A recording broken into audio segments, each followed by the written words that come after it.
Hello, welcome to Dundro's podcast. I'm your host Justin. So we're reviewing another low-budget action film. Well, this is like horror slash comedy action.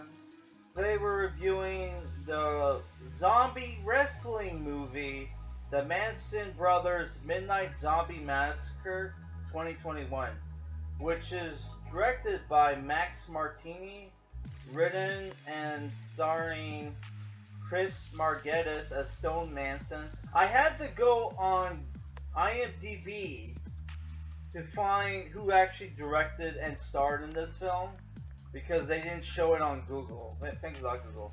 You have Chris Margetis as Stone Manson and Mike Carey as Skull.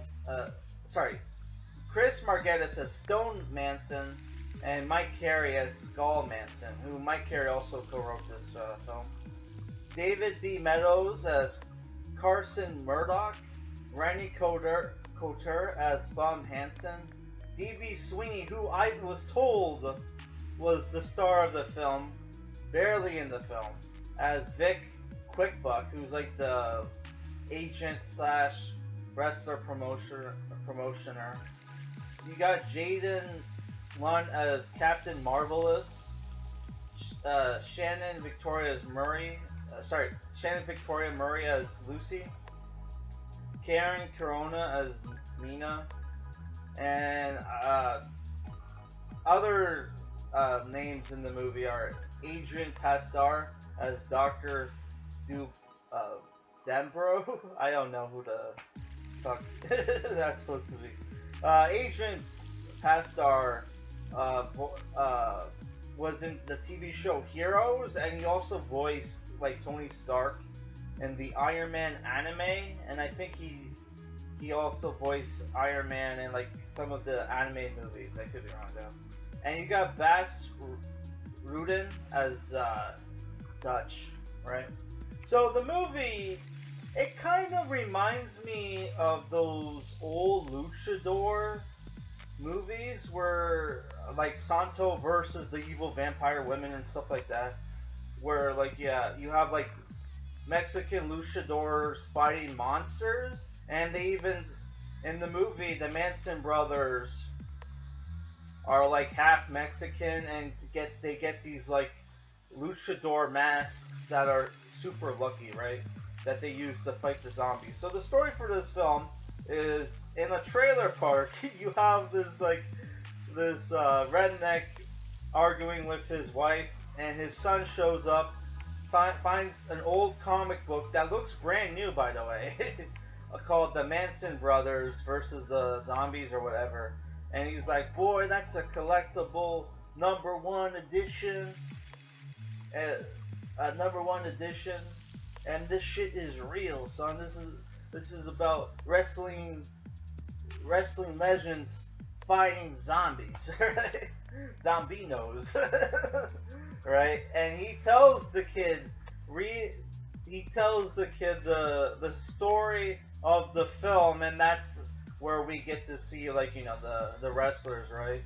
Who the wrestlers in this film are like indie wrestlers. I'm not talking about in real life. I'm talking about in the film.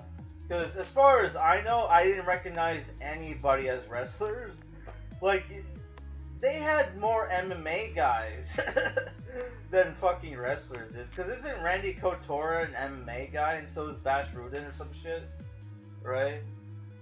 Like, what the fuck, dude? You have like MMA guys, but like no real life wrestlers? You couldn't get any wrestlers in this fucking film? Maybe they didn't, I just didn't know who they were, but it's like, dude, what the fuck? Yeah, so the story is basically you have these middle-aged indie wrestlers that are still wrestling for like the indie crowd, making next to no money, right? And they do a match, and they actually like excite the crowd, and like and the crowd demands a rematch, and when that happens, I guess they can like get when they demand a rematch. Apparently, they can get like shitload of money. So they plan the rematch on Halloween night, right? And it's going to be a cage match. What sucks about the movie, you never got the cage match. Actually, they used the cage for like 2 seconds in the fucking film, right? So yeah, what happens is that like Bash Rutten and other wrestlers at this indie wrestler uh, like uh, place starts taking, let's just call it an arena, start taking like Chinese growth hormones, which I don't know if they intentionally made like references to the pandemic, but there's like some shit in the film that made me think they were referencing shit from the pandemic.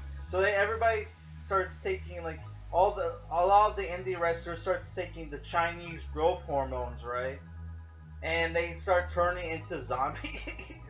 But the zombies in this movie are like uh, uh, roided out like zombies, but they can die easy, right? They're not like regular zombies where you have to destroy the brain.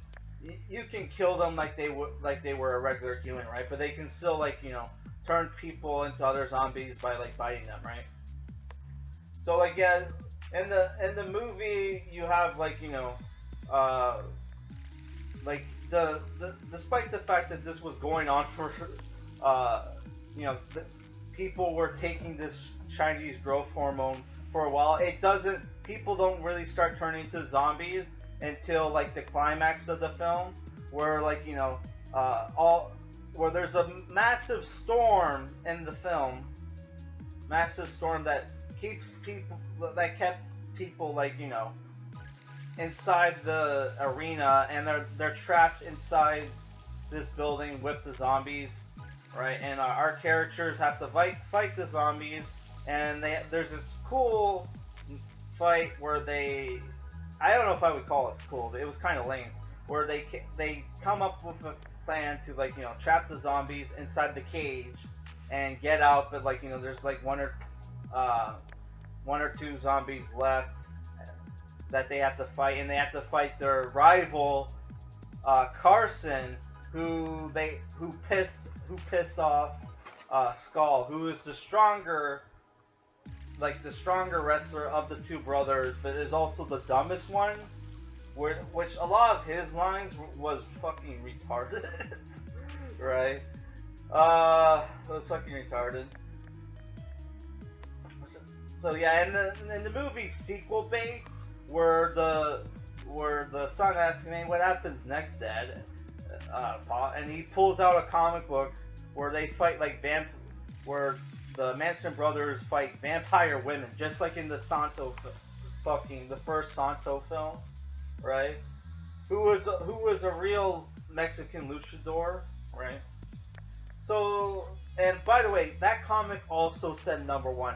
It's the second issue, but it said #1 on the cover. So it's like the people who did their props fucked up. So like, here's the problem with the movie, right? I thought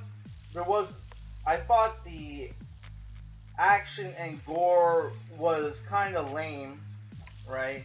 Most of the deaths in the film are people breaking necks, and it looks like the most gentle, like like neck breaking I've ever seen in film history. Dude, like there's no way I'm supposed to be like, this guy barely touched another dude's neck and it snapped. It's like, what the fuck, dude? Right? There is some like scenes where like a guy has a gun, right, which they stole off like an Irish a dwarf mobster who was part of the Irish mob. Yeah, so that was kind of funny, because apparently they mentioned the one brother, the smart one of the two, has a gambling problem, and it owes like $4,000 to like the Irish mob, right? Which that, yeah. So like here's the thing: if you're a wrestling fan, I have no idea if you would actually love this movie because they do use wrestling lingo in the film, but it's like this is supposed to be a wrestler movie, right, for wrestling fans, and there's like no fucking cameos from famous wrestlers. What the fuck, dude? Like, you couldn't even get some of the older guys that, like, for fuck's sakes, dude. Like, you have like people from like the WWE do straight to DVD films. You couldn't get one of them to do like a small cameo or some shit, man. It's like fucking a, man. I don't know, man. I think this movie. I don't know, man. Because in a way, I know people hate like fucking what's it called? Rumble. Oh, fuck. What was that David Arquette wrestling movie? I fucking forget. I watched it this year. Not Get Ready. Was it Get Ready to Rumble? Ready to Rumble? Let me double check. I'm checking on my PS4. Oh my god. Yeah, Ready to Rumble. In my opinion, that movie is better than this one because you had Joey Pantoliano as the villain, which was fucking awesome. 2, you had like actual wrestlers in the fucking film, man. For fuck's sakes, dude. This movie, yeah, they use wrestling lingo and shit, but it's like, dude, I could like, I honestly could care less. I would not. It's the thing where I kind of like what they're doing, where they're trying to they're paying homage to old like wrestler horror films, where like you have wrestlers fight monsters and shit. I think that's cool, and I wouldn't mind that kind of thing coming back again. But it's like, dude, this movie was not good, and I'm supposed to buy that these two tall white guys are like half Mexican. Get the fuck out of here, dude. Oh my god. Yeah, so if I'm gonna give it a rating, I did think the movie was fun, and it's an hour and 32 minutes, so it's like it's not like it doesn't drag on, so it's a tight movie, and it is kind of fun. I did like some of the characters. But I thought a lot of the jokes were tame, right? And they obviously there was some PC shit where like the one redneck was making fun of the dude, his wife's like crush in the film, who was like Dr. Fruity Pants or some shit. They're like trying to say he's gay, but does not use like. I'm pretty sure rednecks don't have problems using using offensive words. Fuck, man. 'Cause, like, they made like certain words illegal to say in Canada, and I'll go into a thrift store or something, and like you'll have people like calling each other the hard F word and shit. Which I like to go to thrift stores to buy like cheap, like out of print books and shit. So, yeah, because it's like it's like they're pretty. That's where I got a lot of my Resident Evil and like D&D novels, is at thrift stores, because like you could get them like way cheaper, right? Yeah.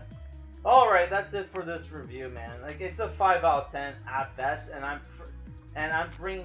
being probably a little bit like generous because I did think the movie was fun, but I kind of like the premise, so I wouldn't mind actually seeing more films from these guys. So if you're, I don't know, just check it out and see if you would like it, and let me know what you thought about it. All right, guys, peace.